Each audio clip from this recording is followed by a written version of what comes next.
Afternoon RTI media. నవభారత నిర్మాత doctor BR Ambedkar గారికి ఎడపల్లి మండల కేంద్రంలో 135వ జయంతిని పురస్కరించుకొని పూలమాలతో ఘన నివాళులర్పించిన ఎమ్మెల్యే పొద్దుటూరు సుదర్శన్ రెడ్డి.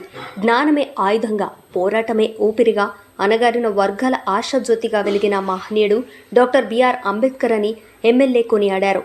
భారతదేశానికి ప్రపంచంలోనే అత్యున్నతమైన రాజ్యాంగాన్ని అందించి ప్రతి పౌరుడికి స్వేచ్ఛ, సమానత్వం మరియు సౌభ్రాతృత్వాన్ని ప్రసాదించిన ఘనత ఆయనదే. కుల వివక్షకు వ్యతిరేకంగా ఆయన చేసిన పోరాటం, మహిళా సాధికారత కోసం ఆయన పడ్డ తపన నేటి తరానికి ఆదర్శం. చదువుకో, సంఘటితమ్మవు, పోరాడు అన్న ఆయన నినాదం ఎప్పటికీ స్ఫూర్తిదాయకమే. దేశం గర్వించదగ్గ ఆ మేధావి ఆశయాలను స్మరించుకుంటూ సమసమాజ స్థాపన కోసం మనమంతా పునరంకితమవుదాం అని ఎమ్మెల్యే యువతకు సూచించారు. భారత రాజ్యాంగ పితామహుడు, నవభారత శిల్పి డాక్టర్ భీమ్రావ్ రామ్జీ అంబేద్కర్ అని బీఎస్పీ రాష్ట్ర నాయకుడు అడ్వకేట్ ఈశ్వర్ అన్నారు. అంబేద్కర్ గారు కేవలం ఒక వ్యక్తి మాత్రమే కాదు, అణగారిన వర్గాల గొంతు. కానీ చిన్నతనంలో ఎన్నో అవమానాలను ఎదుర్కొన్నప్పటికీ వాటన్నిటినీ తన ఎదుగుదలకు మెట్లుగా మార్చుకున్న ధీశాలి అంబేద్కరుడని, జ్ఞానమే ఆయుధం, చదువుకో, సంఘటిత మువ్వు, పోరాడు అనే నినాదంలో కోట్లాది మందిలో చైతన్యాన్ని నింపిన మహనీయుడని, జ్ఞానం అనేది ఒకరి సొత్తు కాదు, అది అందరికీ అందాల్సిన వెలుగు అని కొనియాడిన అంబేద్కరుడిని ఈశ్వర్ అన్నారు. అంబేద్కరిస్ట్ ఆలోచనలే దేశానికి దిక్సూచి అని టీఎల్ఎఫ్ వ్యవస్థాపక రాష్ట్ర నాయకుడు డల్లా సురేష్ అన్నారు. రాజ్యాంగ నిర్మాత, సామాజిక విప్లవకారుడు, మహనీయుడు, సమాజంలో వేళ్లనుకున్న అసమానతలను తొలగించి చట్టం ముందు అందరూ సమానులే అని నిరూపించిన గొప్ప మేధావి ఆయన. సామాన్యుడికి ప్రశ్నించే హక్కును, రాజ్యాంగపరమైన రక్షణ కల్పించిన ఘనత బాబాసాహెబ్ అంబేద్కర్ దని. అణగారిన వర్గాల కోసం, మహిళల హక్కుల కోసం ఆయన చేసిన పోరాటం మరువలేనిదని. చదువుకో, సంఘటితమవు, పోరాడు అన్న ఆయన పిలుపును స్ఫూర్తిగా తీసుకుని చట్టం పట్ల అవగాహన పెంచుకుంటూ సమాజాభివృద్ధిలో భాగస్వామ్యమవుదాం. ఆ మహనీయుని ఆశయాలను గౌరవిస్తూ మన రాజ్యాంగాన్ని కాపాడుకుందామని డల్లా సురేష్ అన్నారు.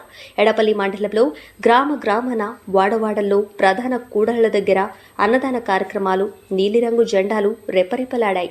ఇటీ కార్యక్రమంలో కాంగ్రెస్ పార్టీ మండల అధ్యక్షుడు పులి శ్రీనివాస్, కాంగ్రెస్ సీనియర్ నాయకులు శంకర్ నాయుడు, బంజకామప్ప, పోల మల్కారెడ్డి, ఎడపల్లి ఉప సర్పంచ్ మజ్కూరి గంగాధర్, కిసాన్ కేత్ మండల అధ్యక్షుడు ప్రసాద్, నాయకులు పోచారం రవి, జాన్కంపేట కిషన్ గౌడ్, విజయ్ గౌడ్, వాగ్మారి సురేష్, మల్లెపుల శ్రీనివాస్, బొబ్బెలి శ్రీనివాస్, పేట గంగాధర్, మైదాన్ ప్రతాప్ రెడ్డి, దల్లా చిరు, పురం రాజశేఖర్, కట్టర్ శ్రీకాంత్, జగ్గరి మోహన్, రత్నాకర్ రెడ్డి, నవీన్ మరియు మండలంలోని సర్పంచ్లు, నాయకులు, సామాజికవేత్తలు, యువకులు పెద్ద మొత్తంలో అంబేద్కర్ జయంతి వేడుకలు జరుపుకున్నారు. చిన్న పాప ఉంది, ఇన్సూరెన్స్ రాదు, ఇవన్నీ మనము గ్రామాలలో అవేర్నెస్ తీసుకొని పోవాలి. కంపల్సరీ లైసెన్స్ తీసుకోవాలి, తాగి బండి నడపవద్దు, ఎక్కడైనా 2 యాక్సిడెంట్ బైక్ మీద హెల్మెట్, సీట్ బెల్ట్ ధరిస్తానని, తాగి వాహనం నడపకుండా ప్రతిజ్ఞ చేస్తున్నాను.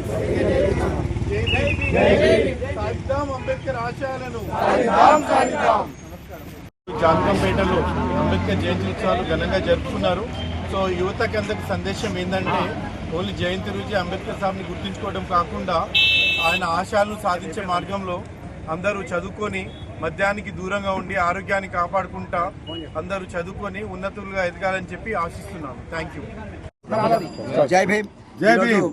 డాక్టర్ బాబాసాహెబ్ అంబేద్కర్ గారి యొక్క 135 జయంతి శుభాకాంక్షలు అందరికీ తెలియజేస్తూ ఉన్నాము.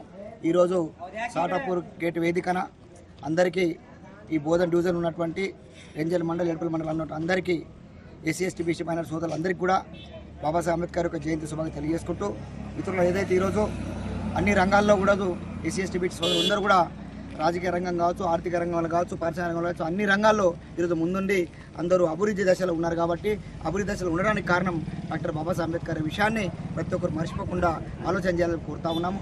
కాబట్టి వారి యొక్క త్యాగ ఫలాలు తిన్నటువంటి వారు, వారి యొక్క త్యాగం వల్ల ఈరోజు బాగుపడ్డ వారు ఎవరు కూడా వారి యొక్క అడుగుజాడలు నడవకుండా చెడుదారు నడుస్తున్నారు కాబట్టి వారి యొక్క అడుగుజాడలు నడుస్తూ వారి యొక్క కళ సహకారం కోసం వారు ఏదైతే చెప్పారో దానికి తూచ తప్పకుండా మనం అందరం పాటించి తప్పకుండా వారి ఇచ్చిన హక్కులను మనం హరించకుండా వారి యొక్క కోసం మనము వారి యొక్క కళ సహకారం కోసం మనం అందరం కూడా అది ఏదైతే ఓటు హక్కు మనకి ఇచ్చారో ఆ ఓటు హక్కుతోని మన యొక్క హక్కులు మనం కాపాడుతున్న అవసరం ఉన్నది.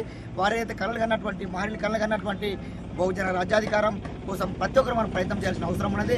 కాబట్టి మనం వారి ఇచ్చిన హక్కుల కోసం మనం ఈరోజు వారి ఇచ్చిన ఓటు హక్కును కానీ వారి ఇచ్చిన రిజర్వేషన్ కానీ మనం ఉపయోగించుకుంటున్నాము.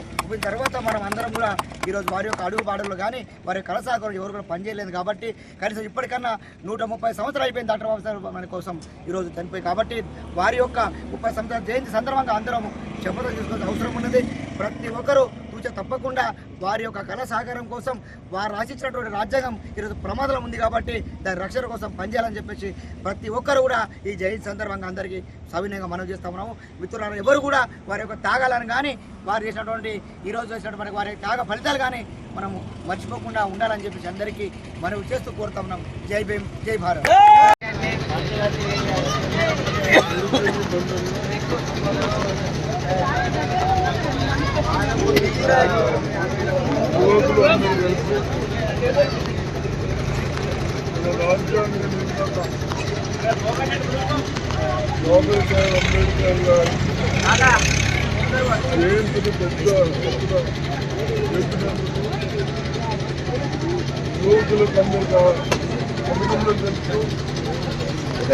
అదేవిధంగా అంబేద్కర్ గారు ఏ విధానాలు అయితే చెప్పారో ఆ విధానాన్ని మనం అందరూ పాటించాలి. మతాలకు ఖచ్చితంగా మన గ్రామాలు మన కుటుంబాలను ఎలా పోషించుకోవాలి, రిజర్వేషన్ ఎలా ఇవ్వాలి, దాంట్లో భాగమే ఈరోజు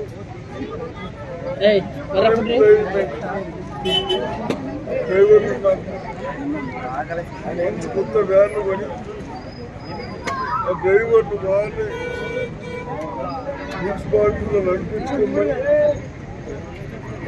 ముందుకు వచ్చిన 4-5 డ్రైవర్లు కూడా వ్యాన్లు ఎన్రోల్ చేస్తున్నారు. అంటే వారు చెప్పిన విధానంలో మనం నడుచుకుంటున్నాం కాబట్టి ఈ దాంట్లో కూడా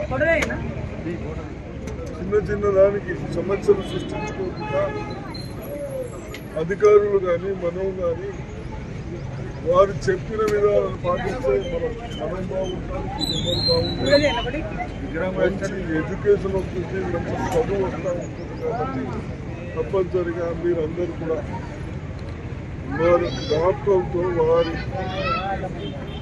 జయంతి జరిపేందుకు